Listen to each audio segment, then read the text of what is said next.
exposes a very real threat to your children. Online sexual predators. You'll see firsthand how they find victims and seduce them. Perverted Justice exposes these individuals by posting their picture, phone number, and a copy of their sexual chat on its website. As a result, the men's family, neighbors, and employers are often notified by website visitors. There would be dozens of sexually graphic online chats intended for children, chats so disgusting we can't even begin to show you. There would also be picture exchanges and phone calls. But how many of these men would be willing to make a date and then be bold enough to walk in the door? We didn't have to wait long to find out, and we caught it all on our hidden cameras. Meet 35-year-old Steve, known on the internet as SR8219. He's a married man with children. Just come on in and sit at the counter. I gotta finish getting dressed. Dell, posing as a 14-year-old, invites him in.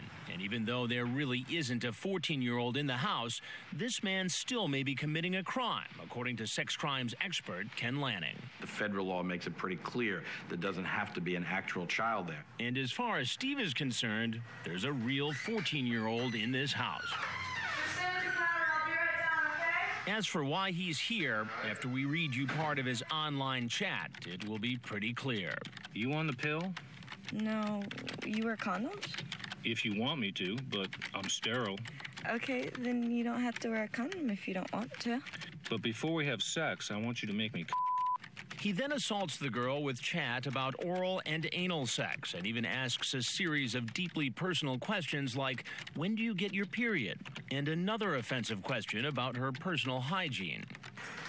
Law enforcement has a name for this kind of guy, a potentially dangerous predator who goes from a chat room to a real-life meeting intent on an encounter with a child. They're called travelers.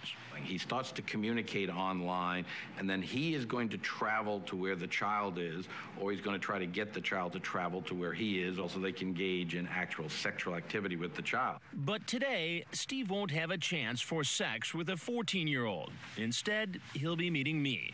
He seems to think I'm a police officer. I haven't told him yet I'm a television reporter, and at this point, he has no idea he's being videotaped. I knew. You knew what? Exactly what was going on. Just take your hands out of your pockets, will you? No, you don't have to put them up. No, fine. No problem. I knew what was going on. I'm not stupid. It's pretty clear that Steve thinks he was caught up in a police sting. He says he was just coming over to check it out. So you were obviously suspicious in the beginning. Of course I am. I'm always suspicious. Always? Do you do this a lot? No, this is the first time I've actually did show up to see what was going on. And you expect me to believe that? Yes, I do. Do you have children? Yes, I do. And how would you feel if one of your children was 13 or 14 years old, that child was home alone, chatting with somebody on the internet who ultimately came over with no parent at home? How would you feel about that as a parent? I'd be pretty pissed off. Right. You'll hear more from Steve later. Our undercover operation has only been up and running for 2 hours, and already 2 men who chatted graphically about sex online and then made a date have come into the house looking for a young girl home alone. Watch our hidden cameras. You're about to see a lot more. But almost all the men said they weren't really here to have sex. Just come in and sit at the counter. In 2.5 days, most of these men likely broke state and federal laws by coming to this house to sexually violate a 12, 13, or 14-year-old. What's going on? Nothing much. Yeah. Some talked probably because they thought I was with law enforcement, although I never pretended to be a cop. Well, you want to tell me why you really came over? I really wanted to just take him to the movies. In fact, but none had any idea our hidden cameras were going to expose them before a national audience. When we told them, most headed for the door, like Steve, the married man with children. I'm Chris Hansen of Dateline NBC, and we're doing a story on grown-ups on the internet. Go ahead.